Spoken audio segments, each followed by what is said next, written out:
Hey, Shalom Israel, Brother Reggie Jr. here. So today, guys, I'm going to read Exodus chapter 22. This is a chapter pretty much pertaining to laws about restitution. So that's what we're going to be dealing with here today, guys. And with that, let's go ahead and get right into this lesson. Exodus 22:1, and it says, if a man shall steal an ox. Well, first of all, it says, if a man shall steal. Who is this man stealing from? He's stealing from his neighbor. Okay, it says, if a man shall steal from his neighbor an ox or a sheep and kill it or sell it. So not even just kill it, but sell it. What he got to do? He shall restore 5 oxen for an ox and 4 sheep for a sheep. So if you took the ox or the sheep, you didn't just simply replace the ox or replace a sheep. You had to give your neighbor more ox and more sheep on top of it. You know why?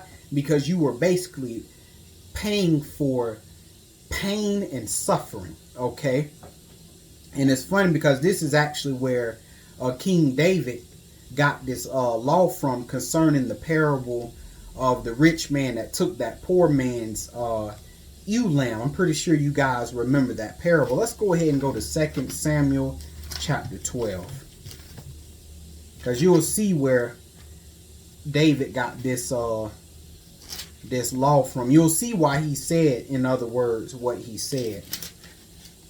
So 2 Samuel 12, I'm all the way over here on 2 Samuel 16. 2 Samuel 12 and verse 6, okay? This is when Nathan told him that parable about how the rich man took that poor man's ewe lamb, all right? Verse 6, it says, this is what King David said, and he shall restore the lamb fourfold. See, not only did that rich man have to just restore the lamb, he had to restore it fourfold. He had to give this poor man more lambs on top of that. Why? Because he had to pay this poor man for the lamb that was lost and for pain and suffering. But King David said he shall restore the lamb fourfold because he did this thing and because he had no pity. And it's funny because David ended up finding out that this rich man was actually him. And David went quiet after that. But you see where David got that from when he said, this man shall restore, that lamb fourfold. This is where he got it from, right here. Okay. But let's keep on reading. Verse 2.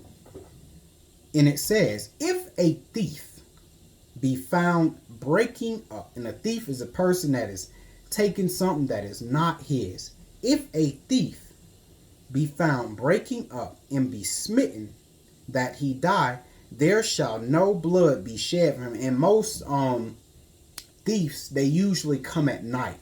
Okay, and when they're coming at night, they're usually coming with bad intentions for sure. Like, for sure they're coming with bad intentions. Why? Because it's pitch black. Okay, and they're coming inside your house, breaking inside your house when your wife is sleeping and your children are sleeping. So the Lord said, hey, you find this thief, you see him coming in your house and you kill him, hey, ain't gonna be no blood shed for him, meaning you're not going to avenge, this thief for being killed because he got what he deserved. Let's go to Matthew 24 real quick, because the Lord said something. I got to see if this is what I want, though. Matthew 24. Darn, water was sliding. Got my desk on the incline right now. Matthew 24. And I'm going to read. Let's see. Nah, that's not what I want. But I wanted the one where, Christ said, a thief comes not but to kill, steal, and destroy. Because that's what they do. They willing to take anybody out. When they doing their thing, they're willing to take anybody out to get what it is that they want. Okay, so the Lord is like, hey, in that case, if they get killed, hey, ain't nobody going to avenge them. But verse 3, however, there is an exception. Verse 3, it says, if the sun be risen upon him, there shall be blood shed for him. Okay, meaning if this thief come in broad day, that's what it means, if the sun be risen upon him. Okay, meaning if this thief come in broad daylight, and yeah, guys, we know it's different times, but he's saying This thief come in broad daylight, and he's coming to steal. It's more than likely that this thief isn't really coming with bad intentions. More than likely, this thief is coming to steal some food, okay, or something that he need, not a want, but a need, because back in the ancient times, you know, a lot of brothers had these things called storehouses, and you know, people that were poor and didn't really have anything, you know, they were hungry, you know, they would break into these storehouses or try to break in and steal some food to eat. Or, you know, they would sneak in the field, you know, when the owner, you know, when the owner of the vineyard wasn't looking, you know, you have the man, he'll sneak in the field, and you know, he's taking fruit, everything, and he's just eating it and storing it away in his pouch because he's starving, he's hungry, you know. Or he may have children or something like that he can barely provide for, so he go in this man field and he steal because he's hungry, right? But nevertheless, it's still stealing. The Lord said, hey, you know, you're not going to kill this man, okay? If you do, you know, blood shall be shed for him. You got to avenge, you know, this man of his death, because that man didn't come with bad intentions. That man was just coming to steal some food so that he can eat, okay? It says, if the sun be risen upon him, there shall be blood shed for him, for he should make full restitution. So you're not going to kill him. If you catch him, he's going to have to make full restitution, meaning he's going to have to replenish that which he took, or going to have to make right that which he did wrong. It says, if he have nothing, think about it. See that? If he have nothing. Okay, this lets you know this is more than likely someone who's probably poor, or someone who just doesn't have much. If he have nothing, then he shall be sold for his theft. And why he gonna be sold for his theft? Because this is a way that he's going to make his restitution. He's gonna be sold for his theft. Okay, verse 4, and it says, if the theft be certainly found in his hand alive, whether it be ox or ass or sheep, because you had people like that too went around stealing ox, sheeps and stuff like that, because that stuff sold for big money in the marketplace. And you know, you may have had a person that didn't have a lot, they decide to run, steal the sheep and go sell them because he needs some money, right? So he do that. The Lord say, hey, if the sheep be found, they chase this man down, they chase this woman down, and it be found, they have to restore double. Okay, so that sheep or that ox on top of whatever it is that they got to give. Okay, verse 5, and it says, if a man shall cause a field or vineyard to be eaten, and how he gonna cause another man's field or vineyard to be eaten? By what? And shall put in his beast. Oh, because he put his beast in another man's field. And shall put in his beast, and shall feed in what? Another man's field. Of the best of his own field, and of the best of his own vineyard shall he make restitution. So if that man do that, he got to go get the best of his field, and he have to pay that to his neighbor's field in which he let his beast eat. Okay, verse 6. If fire break out and see, these laws right here is for order, because what God is essentially trying to do is reduce bloodshed, because the height of men's madness is they want to kill you. So the Lord, like, hey, instead of it even getting to that point, you know, hey, these are the laws you need to follow to make things right. Because if you don't make things right, first of all, the evil is going to spread. And once that evil spreads, then men going to get out swords. And then next thing you know, it's going to be killing all over the place. That's why it was so important for us to follow these laws, is to keep the bloodshed down. Okay? That's why right now here in America, you know, because things aren't being made right, because there's not a lot of restitution, everybody's being wrong, you're seeing the death toll rise in big numbers.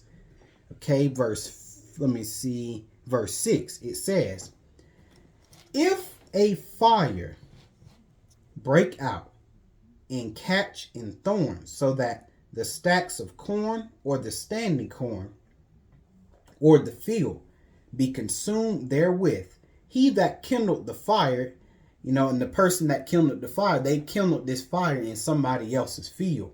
Says, he that kindled the fire shall surely make restitution. Yep, so you got to make restitution for all of that stuff that was lost in the fire. Why? Because it's the right thing to do. That goes beyond just, oh, it's a law. Oh, yeah, law, I got to follow that. No. It's beyond the law. What God is trying to show you, you're going to do this not because it's a law, but because it's the right thing to do. That's why you're going to do it. Because it's just the right thing to do.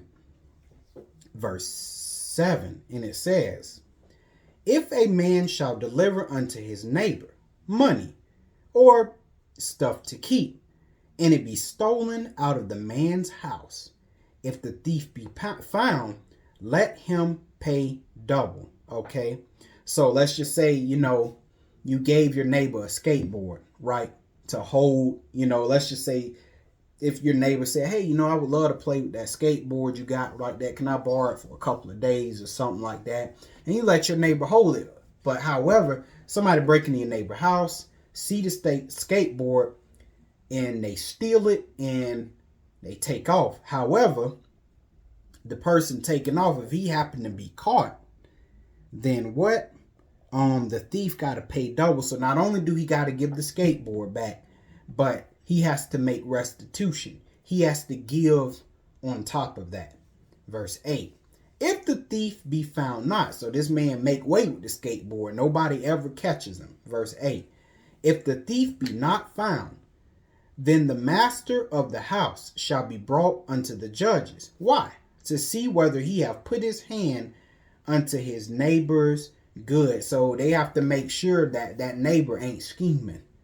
Okay, because sometimes, it'll go missing. You give your neighbor the skateboard and your neighbor hide it in the attic somewhere and then be like, oh man, I can't find your skateboard that you gave me. Yeah, man, it's gone. It went missing. And he got it up in the attic because he hid it, because really he planned on keeping it. Or you got the other thing, is the thief that comes and steals the skateboard out of his house. That's somebody that he set up, that's working with him, so that way he can keep the skateboard. And I'm sure y'all have seen that in America, where a person to be working the cash register, let's just say at McDonald's, and then a thief will come in there and they'll take all the money out the register, and they'll run off. And then you'll hear the story about how they find out that the thief and the cashier, they was actually, siblings, and he told the sibling when to come in and steal the money and stuff like that, so that way they can have all this money and stuff like that. And believe it or not, I've actually seen that. Well, that's what those judges were pretty much for, to make sure no scheme was going on. And how would those judges know?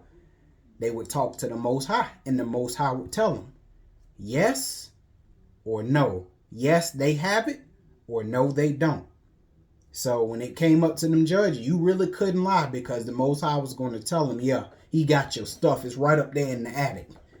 Or no, he don't got it. Somebody really did steal it and they made way with it.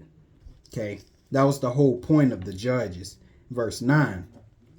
And it says, for all manner of trespass, whether it be for ox, for ass, for sheep, for raiment or clothing, or for any manner of what lost thing, which another challenges to be his, the cause of both parties shall come before the judge. So let's just say, your neighbor has a pair of Jordans or something like that. A pair of Jordans. Okay, you see him wearing it, and then you look down and you say, hey man, them my Jordans right there. And your neighbor say, no, the heck, these not. These my Jordans. I went to the store with my hard-earned money and I bought these. No, man, because my Jordans went missing like 2 days ago, and now you got them. They the same color. He's like, no, man, I've been had these. I had these before you even bought them at the store. I'm just now deciding to wear them now. Well, the Lord said they both gonna come before the judges. And who the judges shall condemn, he shall pay double unto his neighbor. And the Lord gave these judges a lot of wisdom. The Lord was going to tell them too. Yes, he took them. No, he didn't take them. All right. And let's just say it turns out that, the neighbor took them Jordans. Then guess what? Not only do the neighbor got to give the Jordans back, but he got to pay on top of that, or give on top of that.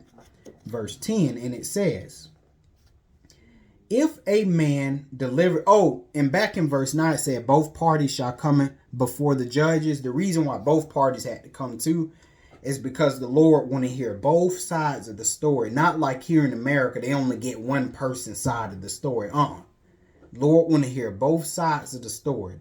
That's why he had them both come. Verse 10.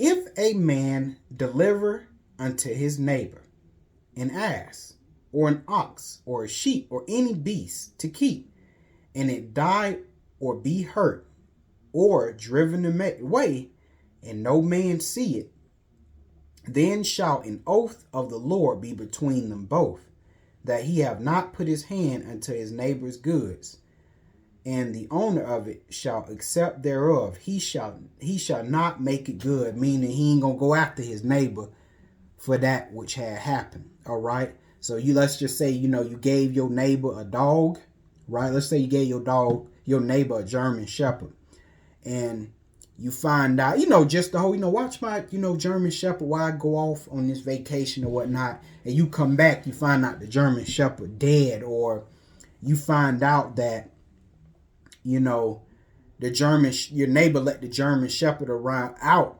in the yard to, run around, stretch his leg, and then, somebody came and, stole the German Shepherd, or ran your German Shepherd off, or, killed it or something like that. But nobody witnessed anything happen. No other neighbor seen that happen to the neighbor you gave the dog to. They didn't see anything. So then an oath had to be made between you and that neighbor that you gave your dog to. Okay? And you pretty much have to swear to the Lord that you did not put your hand to your neighbor's dog to kill it, or to drive it away, sell it, whatever. Okay? And if you were lying, God would bust your head open. Okay? This God will curse you till your feet hurt. All right? So lying under the oath of the Most High is not something to be taken lightly. He will split your head open. That is no joke at all. Okay? Verse 12. And it says, and if it be stolen from him, he shall make restitution unto the owner thereof. Okay? Okay, so I was wrong. At least it says, so if you gave your neighbor the German Shepherd, the dog, like I told you, and the dog be stolen, okay, in that case, if it's stolen, then that neighbor you gave it to still had to make restitution to you. All right? Because that dog was in your neighbor's care, and your neighbor should have been more careful about watching your dog. All right? Verse 13, and it says, however, if it be torn in pieces, okay, so let's just say the German Shepherd, it was torn in pieces and it's still in the yard, then let him bring it for a witness. In other words, your neighbor had to bring your torn German Shepherd. You see, he tore up, all sliced up, cut up, messed up.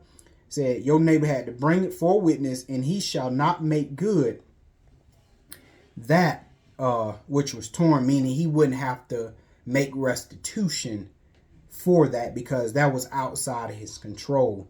He couldn't help what happened. Verse 14 says, if a man borrow aught of his neighbor, and it be hurt or die, the owner thereof being not with it, he shall surely make it good. All right. So then at that point, yeah, your neighbor would have to make, at that point, he would have to make restitution. Okay. 15 says, but if the owner thereof be with it, he shall not make it good, meaning he shall not make restitution. If it be a hired thing, it came for his hire. That's right. Okay. So now we are going to get into the laws about personal conduct. All right. So let's go ahead and get into this, guys. Verse 16, and it says, if a man entice, and this word entice means to seduce, right? Just like in Proverbs, the Lord said, if sinners entice thee, consent thou not, meaning if sinners seduce thee, don't consent to them. Don't do whatever folly it is that they want you to do. He said, don't do it. So he says, if a man seduce a maid that is not betrothed, meaning she is not engaged to another man to be married, because an engagement is an agreement with another man that he's going to marry you. All right.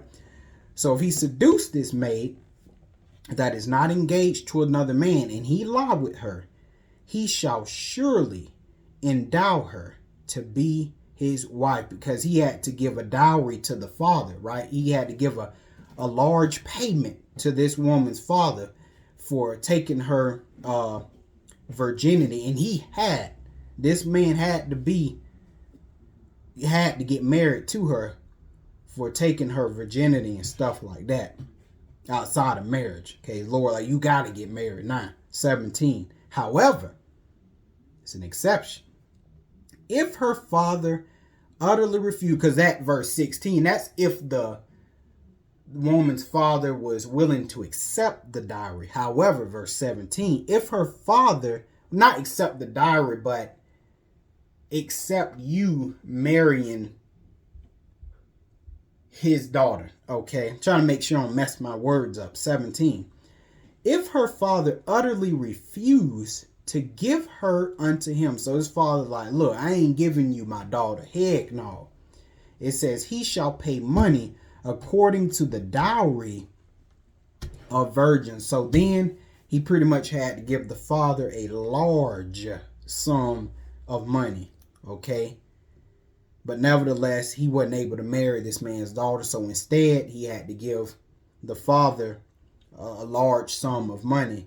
And, you know, and during that time, you know, this was a shame for a father to have a daughter that wasn't married and she went around having sex and stuff like that, not married. Okay. That was a shame on the father. 18. It says, thou shalt not suffer a witch to live. Okay. These are people that deal with sorcery and, you know, witchcraft. These are, and it's not just that stuff like you see Harry Potter and all that kind of stuff, flicking wands and making potions. That's not, I mean, it's that too. You know, it's people that deal with familiar spirits as well, but it's also people with these false doctrines and stuff like that, bewitching the people, right? Like you see some of these preachers do with like that prosperity doctrine. Sow a seed, get this handkerchief, get all this stuff, you know, doing all of that evil. Why? To get some money. And got these people under a spell. Okay. You consider a witch.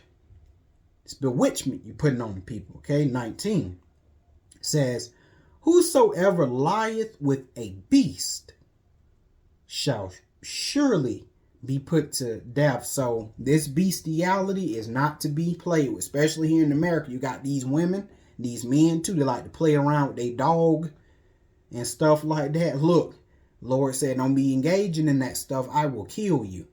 And look, man ain't gonna carry it out, but I will. I'm gonna strike you with some lightning. I'm gonna make sure you involved in some kind of car pilot. You may walk across the street, a bus might hit you, something. But the Lord gonna avenge his word, because he mean what he say. He or she that lieth with the beast shall surely be put to death. No exceptions. Verse 20. He that sacrificeth unto any god, save unto the Lord only, he shall be utterly destroyed. Okay, so this lets you know, and this right here is why you see Israel, go through them sieges and stuff, getting killed off in big numbers and all of that. Why? Because they was worshiping and sacrificing the other gods. And the Lord meant what he said. The Lord always would bring the enemy on Israel and kill up a whole bunch of Israelites. Why? Because that right there, the Lord mean what he say. And if all men are corrupt and they don't carry out God's word, then the Lord gonna do it through these angels. He gonna start taking men and women out left and right. And that's what you see today. 21. Thou shalt neither vex a stranger, meaning oppress. Well, same thing, yeah.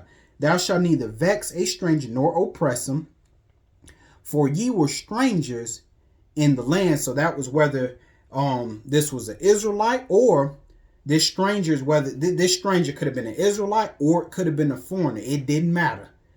The Lord say, do not vex them or oppress them, because remember, y'all were in Egypt. Y'all know how that felt. Don't do that to someone else. Why? Because it's law? No. Because it's the right thing to do. Don't oppress someone because it ain't the right thing to do. Okay, 22. The Lord says, ye shall not afflict any widow. And a widow was someone that, lost their husband. And remember, at this time, the men, during these ancient times, the men took care of the woman. The man took care of the woman.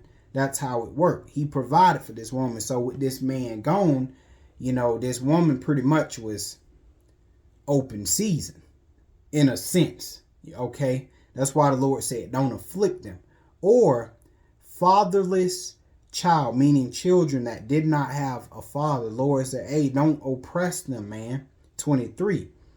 But he said this, if thou afflict them in any wise, in any kind of way, if you afflict them, okay, meaning if you take advantage of them in any way, and if they cry at all unto me, okay, this man doing this to me, man, this woman doing this to me. The Lord said, if I hear that, he said, I will surely hear their cry. And what's going to happen?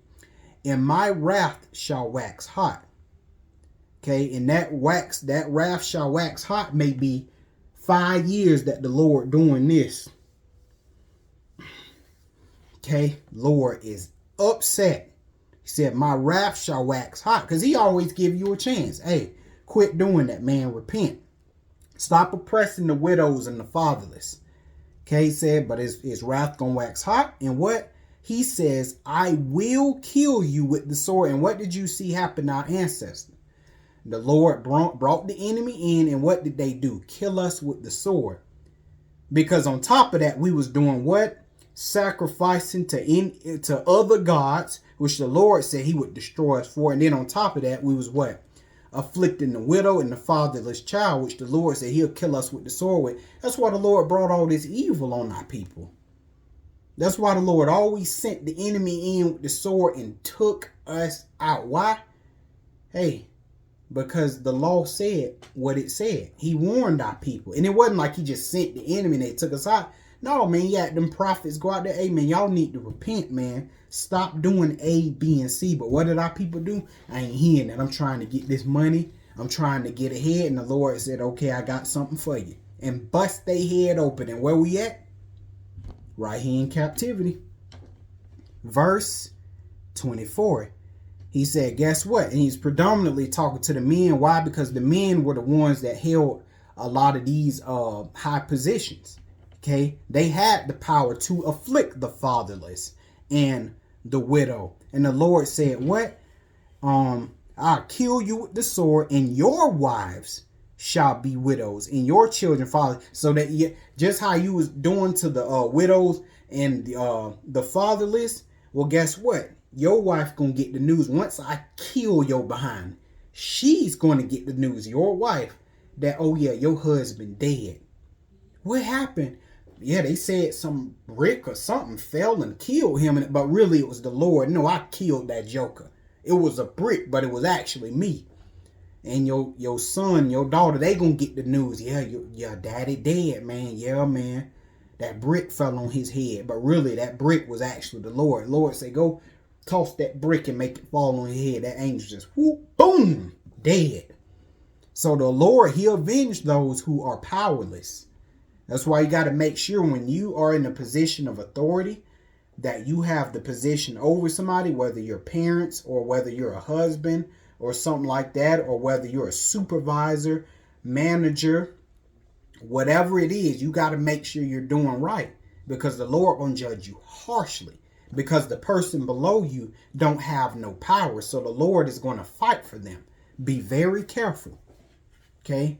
Verse 25, it says, if thou lend money to any of my people that is poor by thee, thou shalt not be to him as a usurer, neither shalt thou lay upon him usury. Meaning you're not going to make this man pay you back. You going to pay me back. And on top of that, you're not going to charge, your brother, interest. Okay. You're not going to take nothing from him. Okay. You're not no loan shark. In other words, we're not doing no loan shark stuff. 26. If thou at all take thy neighbor's raiment to pledge, thou shalt deliver it unto him by that the sun goeth down. For that is his covering only. It is his raiment for his skin. Wherein shall he sleep? And it shall come to pass, when he crieth to me, that I will hear. I am gracious. And when he cry to me, I'm going to split your head open. That's what God basically is saying. In other words, you take something to pledge. Look, man, don't take nothing for a pledge that your neighbor can't do without. Okay. Let's say you lend your neighbor some money and your neighbor like, okay, I'm going to pay you back. And you like, okay, that's not good enough. I'm going to need to take something, to hold until you pay me back. Once you pay me back, I'll give this thing that I took from you. I'll give that back to you. Okay. So with that being said, don't take this man's driver's license as a pledge. Till you pay me back, I'm going to take your driver's license. You know darn well this man need his driver's license to drive out there on the road, to get to work, to feed his family. And on top of that, this man without his license, the police going to pull him over, and he ain't got his license. They're going to take this man to jail. Okay, and likely lose his job for a no-call, no-show. The Lord said, don't do no stupid junk like that, because if you do that and this man cry to me, I'm going to come across your head. And I don't want to do that because I love you. God love his people. I don't want to do it. But when you do evil, I got to come across your head. That's how the Lord looking at it. So there are consequences. So don't be using nothing that's really important that your neighbor can't live without as a pledge. Why? Because it's just wrong, right? Because it's law? No, but because it's wrong. Okay, 28. Thou shalt what? Not revile the gods, nor curse the rulers of thy people. Mean gods or rulers, same thing, basically. Don't revile those who are in authority over you, who are rulers over the people, that keep the order, that maintain the order. Remember, that's what happened to Paul. Let's go to Acts 23. Because you got to let the Lord handle them. Got to let the Lord handle them. And that's somewhat, you children, that's the same for y'all. You may not agree with some your parents are doing or whatnot like that. Don't revile them. Don't revile them at all. Do what you got to do. Cry, throw something, but don't you revile them. Hey, pray to the Most High and let him deal with them if it's something that you feel like is being done wrong to you. You let the Most High deal with them, but don't you revile your parents, because they're going to come upside your head. But look, it happened. But look what happened to Paul. He accidentally reviled the high priest, not knowing that it was him. Acts 23, and I'm going to read verse... let's read verse 1. 1 through 5. And it says, and Paul, earnestly beholding the council, said, men and brethren, I have lived in all good conscience before God unto this day. And the high priest, which is a ruler, the high priest Ananias, commanded them that stood by him, him being Paul, to smite him on the mouth. And they did too. Boom! Hit Paul right across his mouth. Then said Paul unto him. So Paul said this unto the high priest, not knowing it was the high priest. Paul said unto him, God shall smite thee, thou whited wall. He said, so God gonna slap you in your mouth. For sittest thou to judge me after the law, and commandest me to be smitten contrary to the law?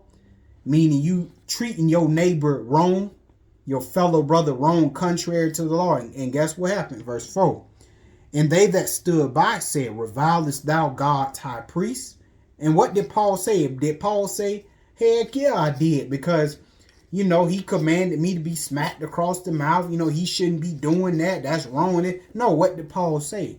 Then said Paul, he said, I wist not, brethren, that he was the high priest, for it is written, thou shalt not speak evil of the ruler of thy people. So Paul, he ain't even take it there. Paul said, hey, my bad. I didn't even know he was the high priest. Okay, which lets you know the high priest wasn't dressed in his high priestly stuff.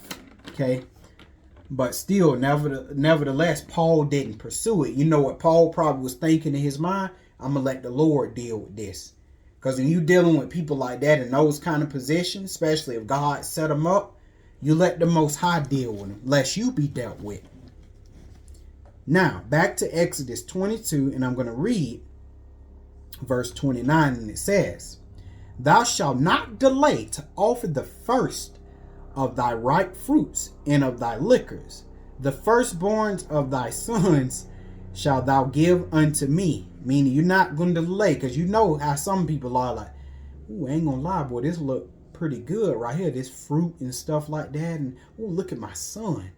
Oh, man, look, he came out perfect. No blemish on him or nothing. I ain't going to lie, I kind of don't want to give him to God, stuff. Nah, Lord said, don't do all that kind of stuff.